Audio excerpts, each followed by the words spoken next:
I'm okay, I'm fine. Kincana, kincana, teng neng neng neng neng. Ku menahan rasa sakit, rasa sakit. Few moments later.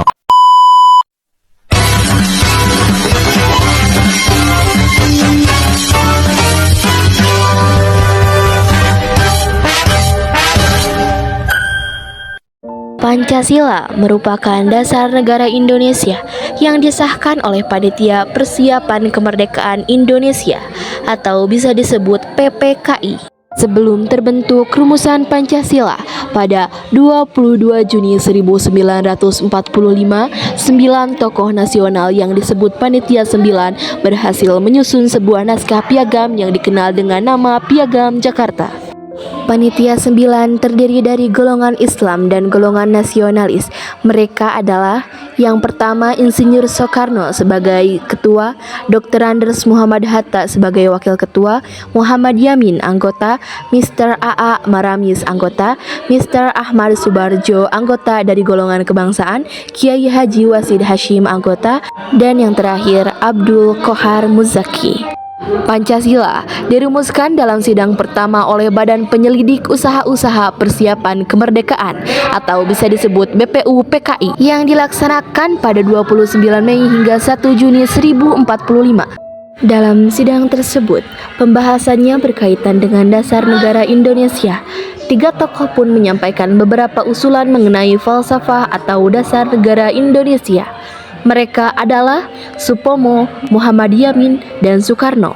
Penyampaian tersebut didasarkan pada arahan Ketua BPU PKI, yaitu Radjiman Wedyo Diningrat.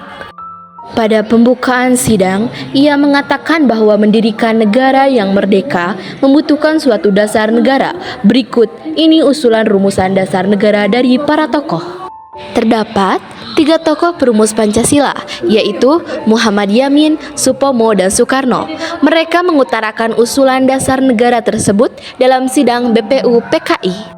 Di urutan pertama ada Muhammad Yamin mengusulkan dasar negara Indonesia secara tertulis dan lisan. Usulan tersebut disampaikan pada 29 Mei 1945. Usulan lisan: peri kebangsaan, peri kemanusiaan, peri ketuhanan, peri kerakyatan, dan kesejahteraan rakyat. Usulan tertulis: ketuhanan yang Maha Esa, kebangsaan persatuan Indonesia, rasa kemanusiaan yang adil dan beradab, kerakyatan yang dipimpin oleh hikmat kebijaksanaan dalam permusyawaratan perwakilan, keadilan sosial bagi seluruh rakyat Indonesia. Supomo, pada 31 Mei 1945, Supomo menyampaikan usulannya.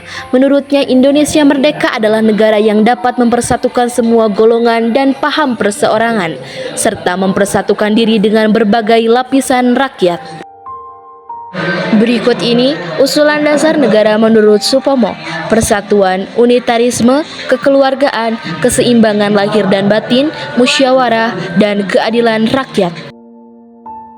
Insinyur Soekarno pada 1 Juni 1945, Soekarno memberikan usulan yang berbentuk filosofische Grundslag atau Weltanschauung, yakni fundament, filsafat, pikiran, jiwa, hasrat yang sedalam-dalamnya.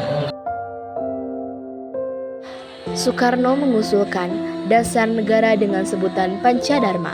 Kemudian, dengan anjuran para ahli bahasa, rumusan dasar negara dinamakan Pancasila.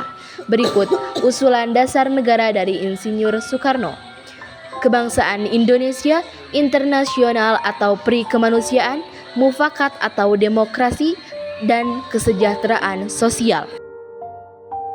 Di dalam naskah Piagam Jakarta, tepatnya pada alinea keempat tercantum rumusan Pancasila. Berikut rumusan Pancasila dalam naskah Piagam Jakarta: ketuhanan dengan kewajiban menjalankan syariat Islam bagi pemeluk-pemeluknya, kemanusiaan yang adil dan beradab, persatuan Indonesia, kerakyatan yang dipimpin oleh hikmat kebijaksanaan dalam permusyawaratan perwakilan, dan keadilan sosial bagi seluruh rakyat Indonesia. Namun, beberapa tokoh perwakilan dari Indonesia Timur menyatakan keberatan dengan sila pertama dalam rumusan tersebut. Pasalnya, rakyat Indonesia tidak hanya berasal dari kalangan Muslim. Hal itu menjadi salah satu latar belakang perubahan sila pertama Pancasila menjadi ketuhanan yang Maha Esa. Pancasila ditetapkan sebagai dasar negara pada 18 Agustus 1945 oleh PPKI pada sidang pengesahan Undang-Undang Dasar 1945. Dalam sidang tersebut, PPKI mengesahkan Undang-Undang Dasar 1945 yang dimana terdapat rumusan Pancasila sebagai dasar negara pada alinea keempat pembukaan Undang-Undang Dasar 1945. Berikut bunyi Pancasila sebagaimana disahkan dalam konstitusi. Yang pertama, ketuhanan yang Maha Esa, kemanusiaan yang adil dan beradab, persatuan Indonesia, kerakyatan yang dipimpin oleh hikmat kebijaksanaan dalam permusyawaratan perwakilan, keadilan sosial bagi seluruh rakyat Indonesia. Demikian, semoga bermanfaat. Thank you for watching. See you next time. Bye-bye.